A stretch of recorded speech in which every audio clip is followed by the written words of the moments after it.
Next, Professor Bob Scalapino is going to speak.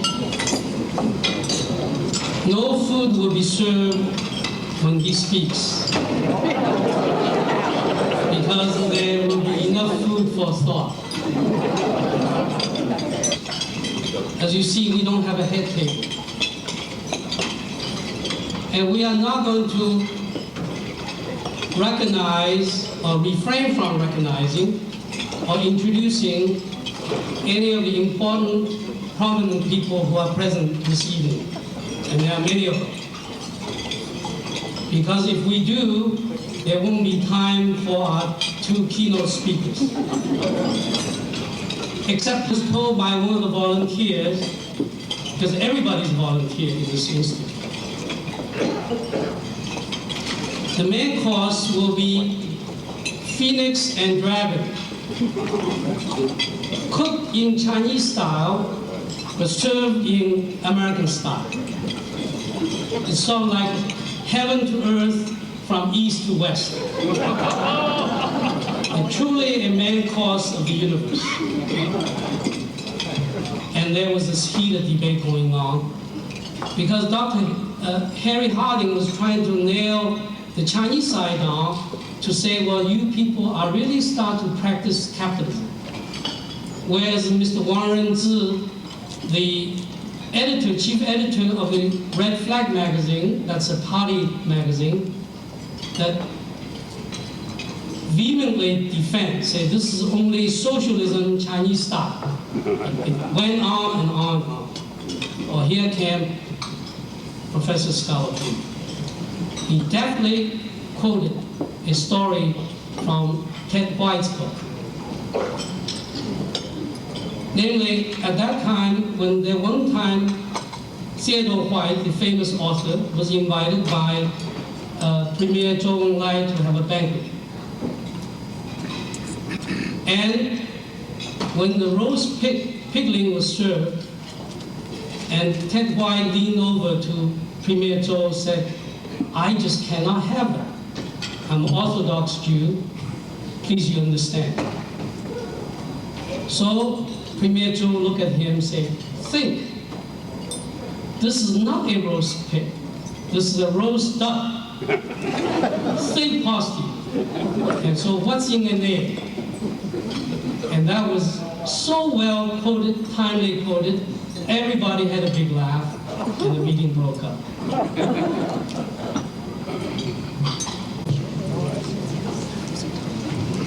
Thank you very much. CB called me this afternoon, and he said I'm going to make an unorthodox introduction. I said, that's fine, but I like short introduction. No, he said, this is going to be long. And I'm going to tell two stories about you. I said, well, you've never seen me with a woman other than my wife, so you can tell any stories you want to.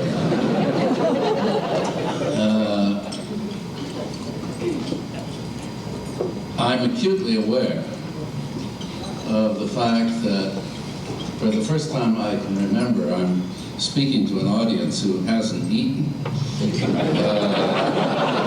I have my watch out. But I'm told that you can drink. So fill your glasses.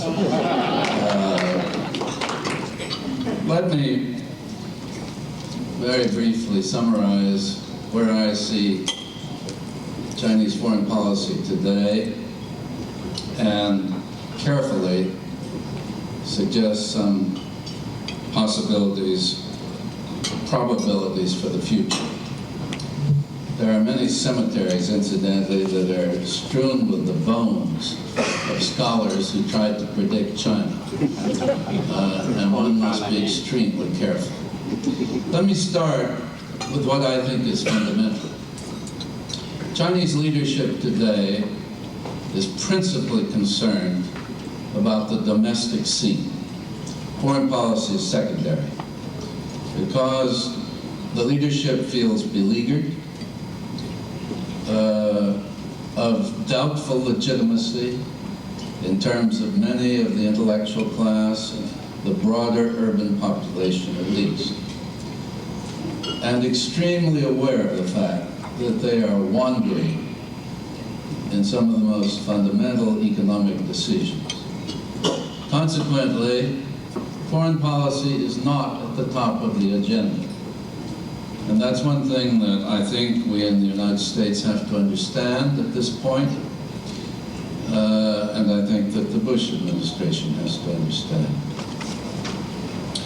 The Bush administration, incidentally, has signaled that the president took some unpopular actions, actions that ran counter to public opinion polls and that ran counter to congressional sentiment in trying to hold out a delicate olive branch, an opening. And the president has signaled that he doesn't think the PRC has gone far enough, and he can't go any further this time than he has gone. But I'll come back to that in a moment.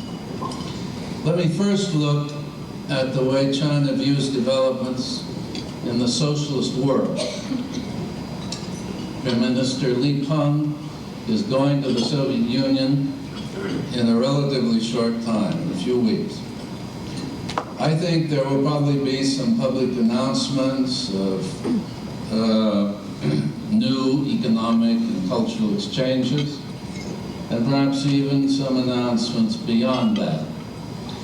Because I think both leaders, the leaders of China and Mr. Gorbachev, want to signal that this is not an occasion for the re-establishment of tension between two countries that have deep economic problems.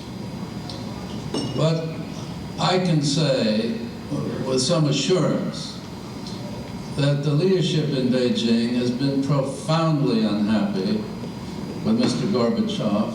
Privately, they blame him for much of the occurrences in East Europe, for what they see as rising ethnic disturbances that may very well encroach upon China, both in Xinjiang and in Inner Mongolia.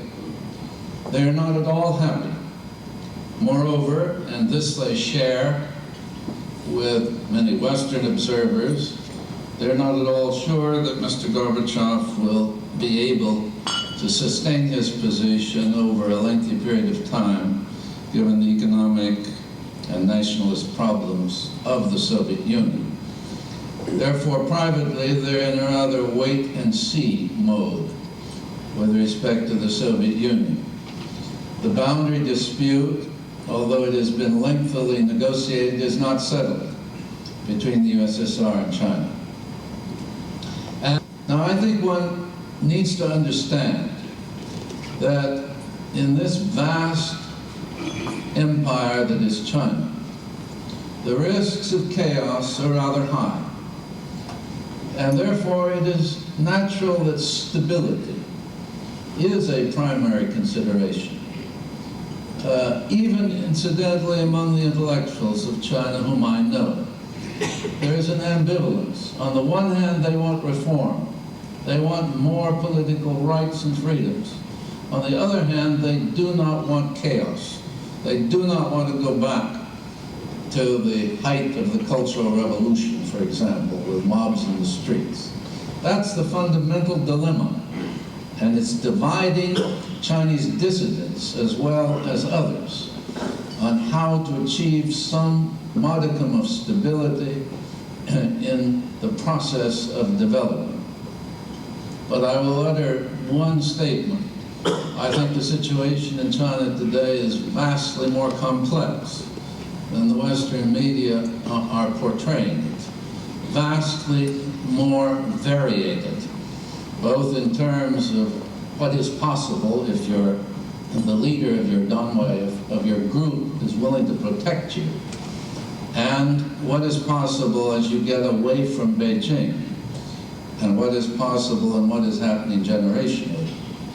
Now this leads me somewhere between 500,000 and 700,000 Residents of Taiwan have visited the mainland since that was possible, and trade, together with some degree of investment in provinces, particularly Fujian, has mounted. And incidentally, that has not really led to greater political interaction. A recent poll in Taiwan showed that those who had visited the mainland were less interested in reunification than those who hadn't, simply because they had seen the situation. However, what it does signify is that economic relations are jumping over ideological and political boundaries, and we can see that in so many ways. South Korea. But I'm convinced of one thing, that the concept of one nation, two systems, which is the Chinese formula for Taiwan, it's the North Korean formula for reunification of the Korean Peninsula, is a very dubious logic. If reunification is going to take place, it seems to me that it's more likely to come through the German route. That is, structural changes that make for greater political compatibility, not an artificial unity with dramatically different political systems. Let me end. In the next 3 to 5 years, we're going to see very extraordinary changes in China, in my view, not just in policies, but also in leadership.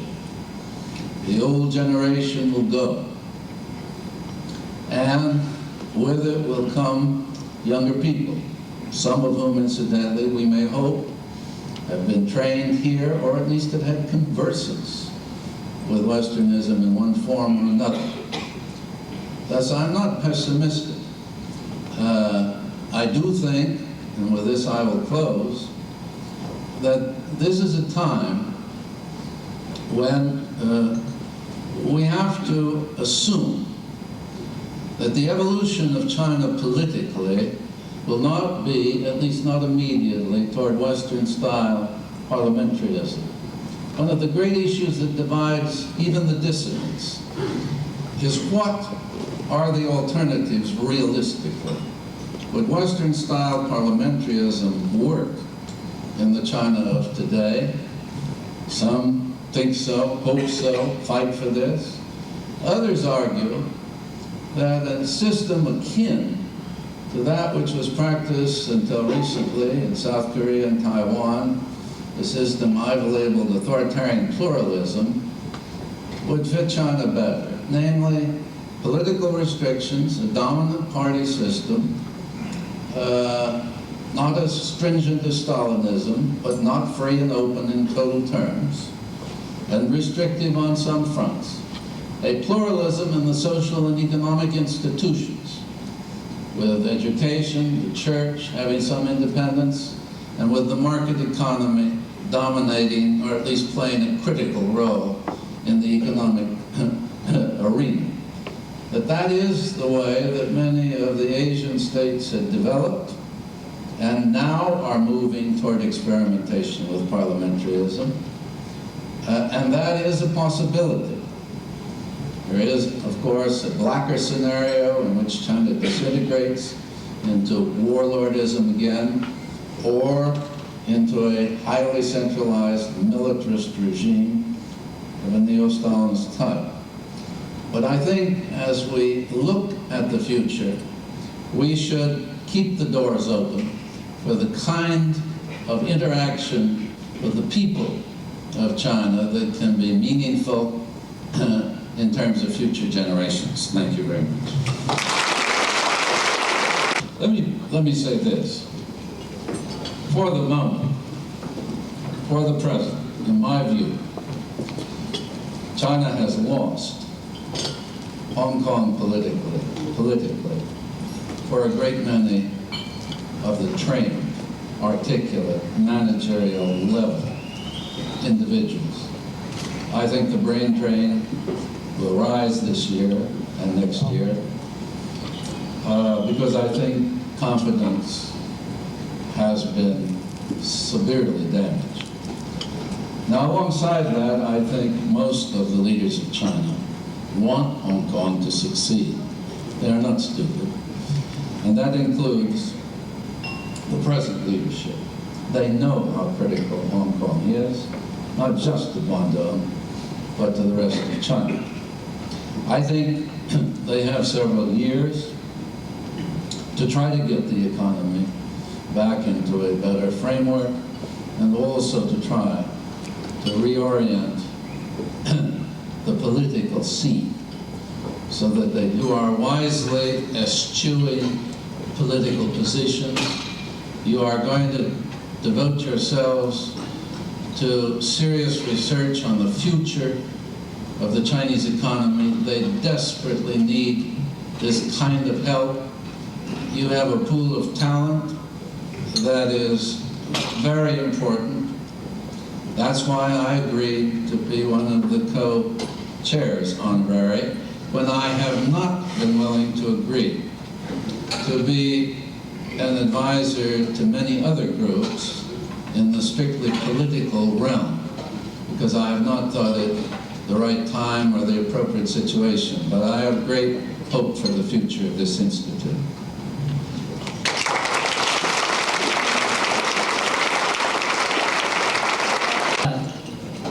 So many people have devoted their time, energy to make this possible. This, to me, is truly American volunteerism in action. I must say, it's Monday night evening, after a long day of work. 300 people, all very, very busy people, gathering here this evening to help celebrate and launch this 1990 Institute. I must say, my wife, of course, we're also gathered here for a noble cause. The noble cause is not just the 1990 Institute. The 1990 Institute is going to be just a channel, just a catalyst, a vehicle for all of us, every one of us who is concerned about China, who is interested in China, to devote our talents, our energy, to find some way to help China. Indeed, China is what the 1990 Institute is set out to do, is to look for long-run solutions, to investigate the basic fundamental problems relating to China. We ourselves are not experts. We do not possess all the answers. But we believe that there are many experts. Our job is to get the experts together, formulate viable and scholarly projects to understand the problem, based fundamental factors affecting China's future.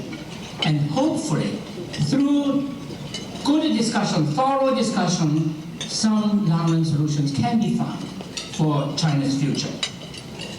Now, there are three characteristics of this 1990 Institute.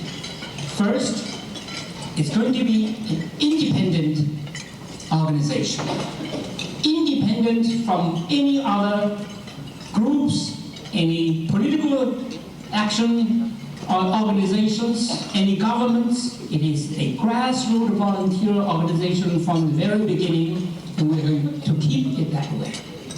This also means this institute, even though it's concentrated on China, is not going to provide any advice to any government, whether the United States government or Chinese government. Our job is to produce and generate and disseminate knowledge. Knowledge is in the public domain. Any government can leave the knowledge alone or pick up the knowledge as they like. So the independent organization, not associated with any groups, political or otherwise, to conduct the research on basic issues of China. Second, it follows from the over that we believe that the implications of this study, the results of the study, how to transform a centrally planned economy to to a more market-oriented economy with the problems of instability, economic instability, and all the many complex issues that China has faced and will face in the future. All these problems and solutions will have implications for many socialist countries seeking the same route. So on the three, one of my many faults, my friends all know my many faults, is that once I get carried away, I forget the most important things. I was given the responsibility, the job to introduce the next speaker, and I forgot. In sponsoring the project, the Federal Reserve cannot provide any direct funding. We don't do that to anyone, being a quasi-government institution. But we have been able to give some limited staff time, and Hanson's had some help getting out some work in the last couple of weeks. But it's we're very excited about co-sponsoring the project for a number of reasons. Not only for what it's going to say about reform in China, but also for the implications of reform within and across all socialist economies. It's very obvious that Thank you, Jack. Thank you, Mr. Sung and Mr. Hanson Cheng. I'm delighted to be here with you tonight, and don't believe everything you just heard from Jack Beebe. After all, he also referred to the Federal Reserve Bank as a quasi-governmental. We were interested in going to China, not because we had any pretensions of being experts on China, but because we were very much interested in the more fundamental problem, which applies worldwide, about what the possibilities were of having a totalitarian society move in a direction of free markets, of human freedom. No totalitarian society in the world has yet made that transition. Quite a number of dictatorships. The majority of the people of the world live in such systems. The bulk of the human race, at the moment, is condemned to an existence of tyranny and misery. And in my view, and in the view I think of most of you, the only way in which that burden of tyranny and misery will be lifted is by a movement toward a freer economy and a freer society. Professor, when I was in the Far East in September of 1988, I gave a talk, among other places, at the Chinese University of Hong Kong.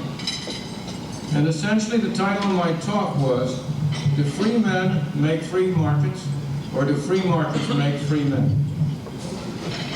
And I pointed out that totalitarian societies were made by people who regarded themselves as free men.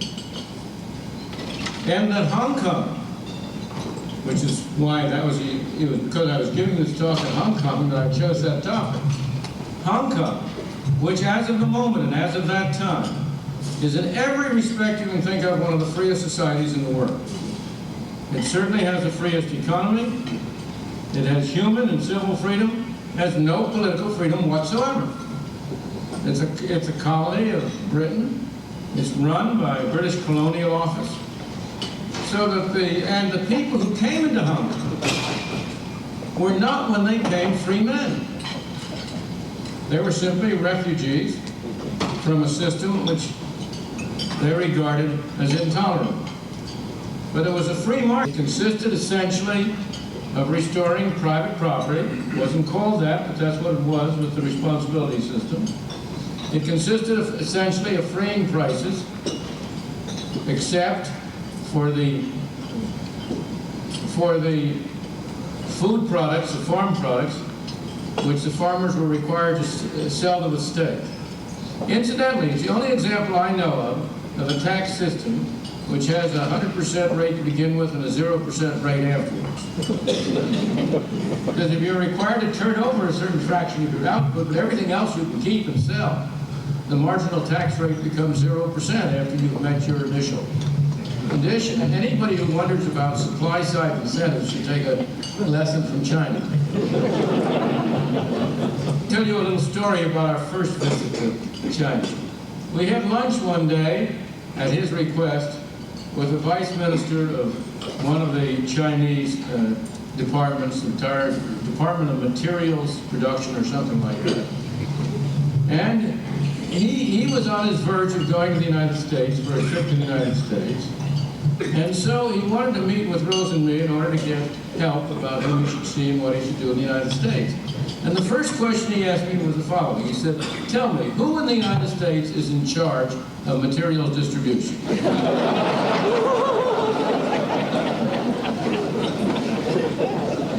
The man was not stupid. He was a very bright fellow. But he had grown up in a system in which everything was done by somebody being in charge of it. I was puzzled for a little while how to answer him. But I finally told him if he wanted to know who was in charge of materials distribution, he should go to Chicago, to the Board of Trade or the Mercantile Exchange, and go into the balcony and look down on the floor below. The market is in charge of materials distribution, not any person. In 1980, what impressed me more than anything else was the improvement in the level of economic understanding. Joe understood what a market was about, even though he had never taken, I assume, had never taken a course in economics. In fact, he apologized to me. He started out by saying, you're the professor, you should talk, but I want to tell you about the background of China first. But I was enormously impressed, both by his objectives, his desire to promote a free market, and his understanding of what was required to do so. That, of course, is why he's no longer in power.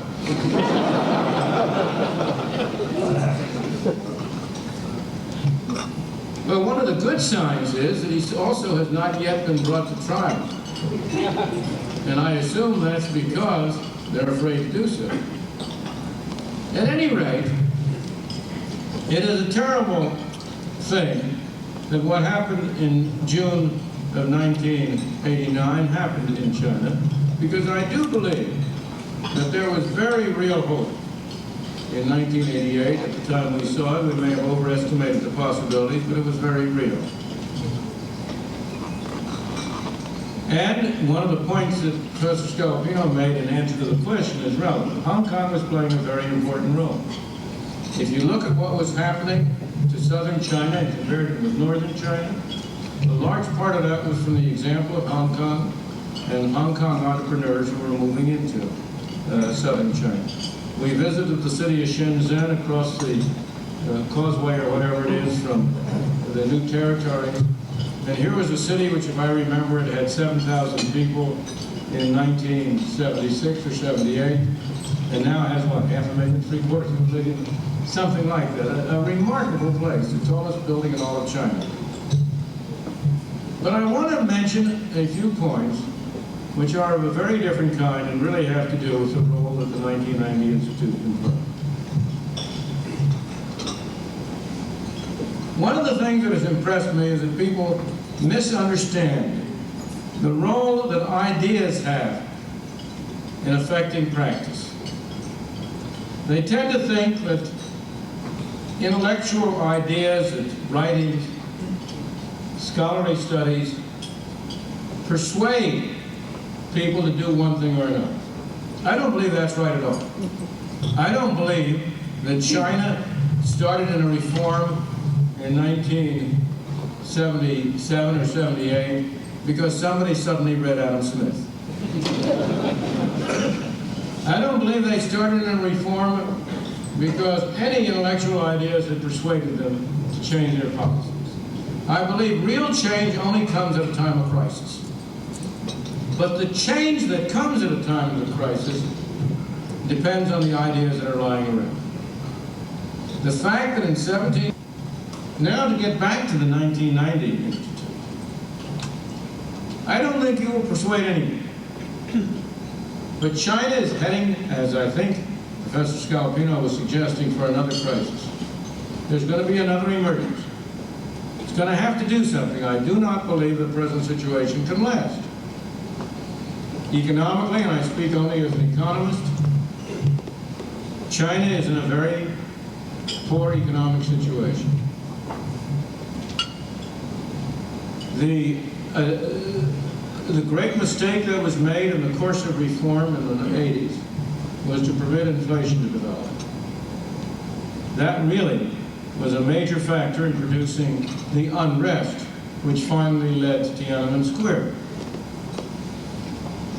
And inflation was allowed to develop because there was not a sufficient understanding of the sources of inflation at that time. But the effect of that was to mean that after Tiananmen Square, the new leadership felt impelled at any cost to suppress inflation. But that cost has been very high. They have been successful in reducing inflation, but at the cost of a good deal of inefficiency, unemployment, reduced production, and what may be more important from a political point of view, alienating many of their supporters.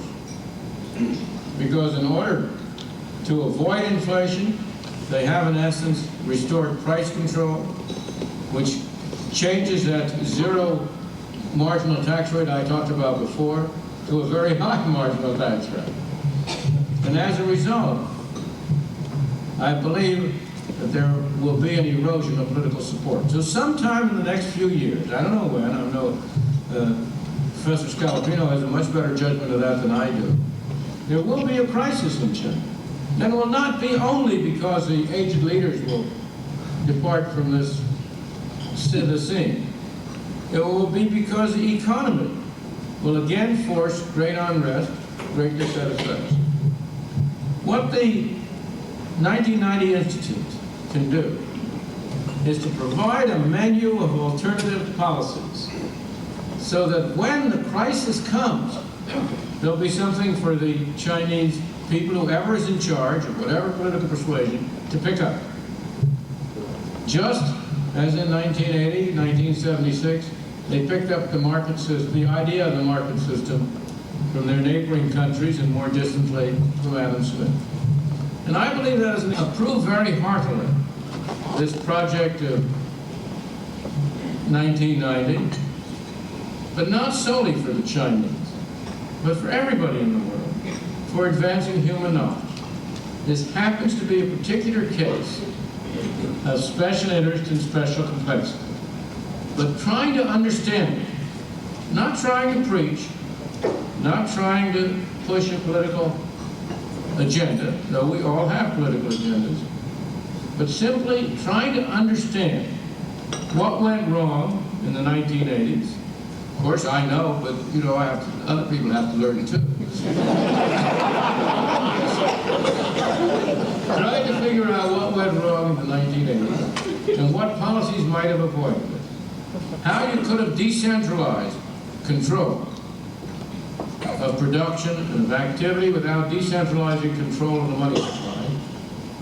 Those are the kinds of issues that I think repay study and that this institute can promote.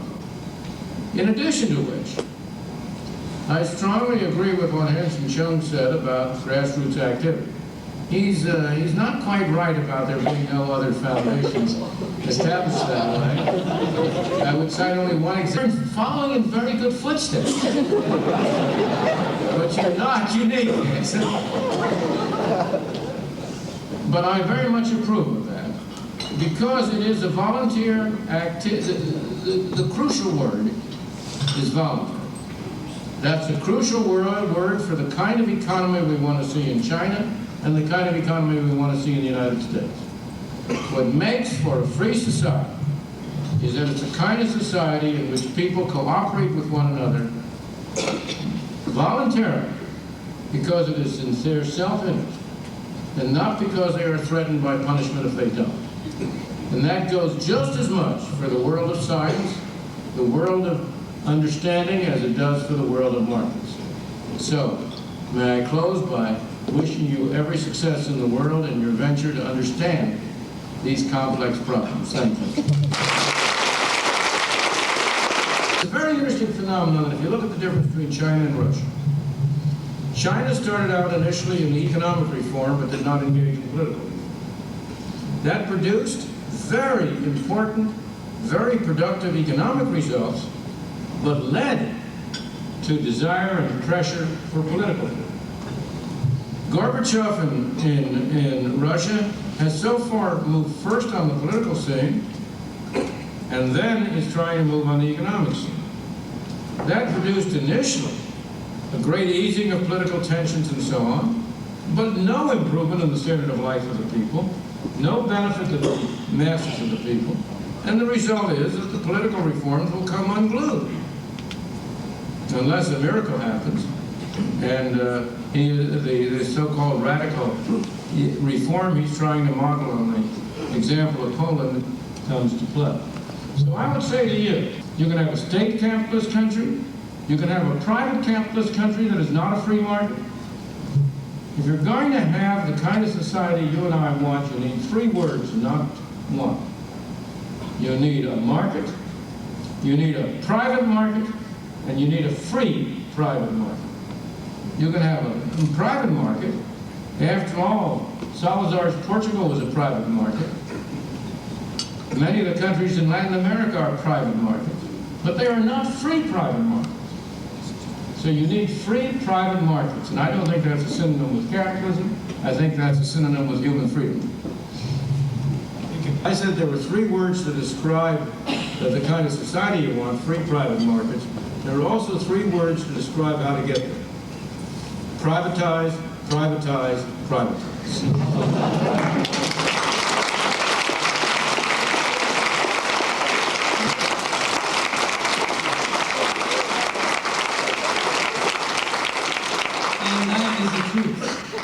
And of course, everything I said tonight is true. And about to say is true also.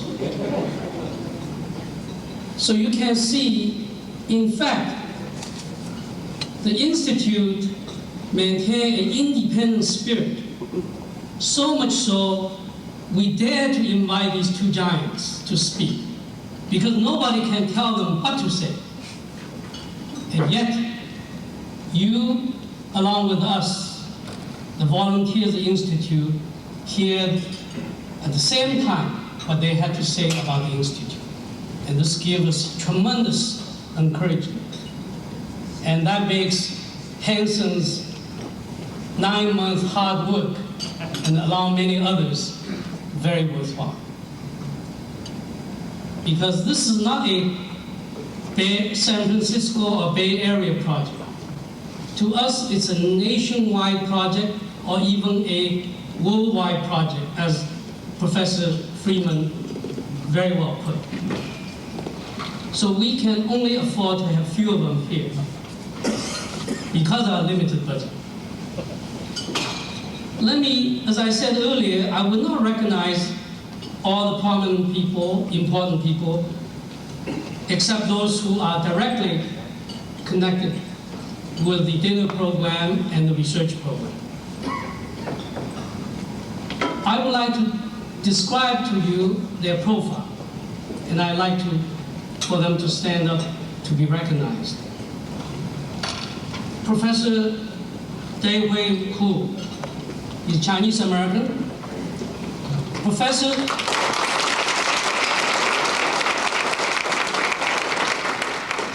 of Economics, Mr. Fan Di.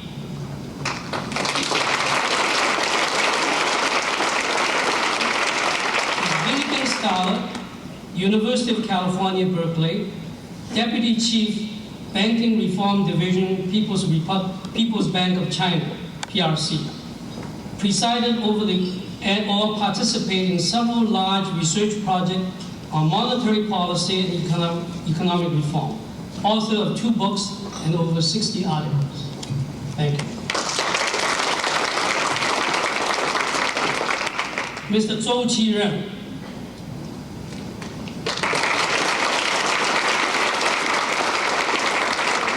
Ford Foundation Fellow, the Economics Institute, Boulder, Colorado. Senior Fellow, Institute of Economic Reform, State Commission on Structural Reform. That's the State Commission is integral part of the State Council of China. Author of 5 books on rural reform and on broader institutional changes for economic reform. Thank you. Quote to Confucius. Confucius said, "Food and sex are human nature." Now that's a real quote, honestly. Too bad this evening is quickly drawn to close. Otherwise, we'll have to resort to the second subject. Many people and many firms have furnished free service to this institute. And I won't spend the time to read it because you can review it at your leisure. And also the 3 pages of the fact sheet. Of course, the most important page I shall address later on. And you know which one it is. Now, just by referring to the acknowledgement in writing is really not sufficient. And I'm going to break my own rule and recognize several of the people. First of all, the Institute's secret weapon, Raw's coup.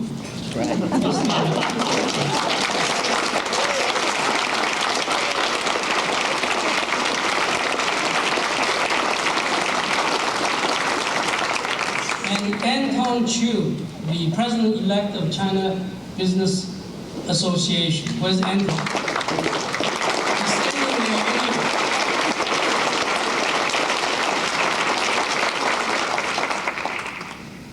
Stephen Lee, where are you, Stephen? Oh, yes. And Matilda Yang. Matilda?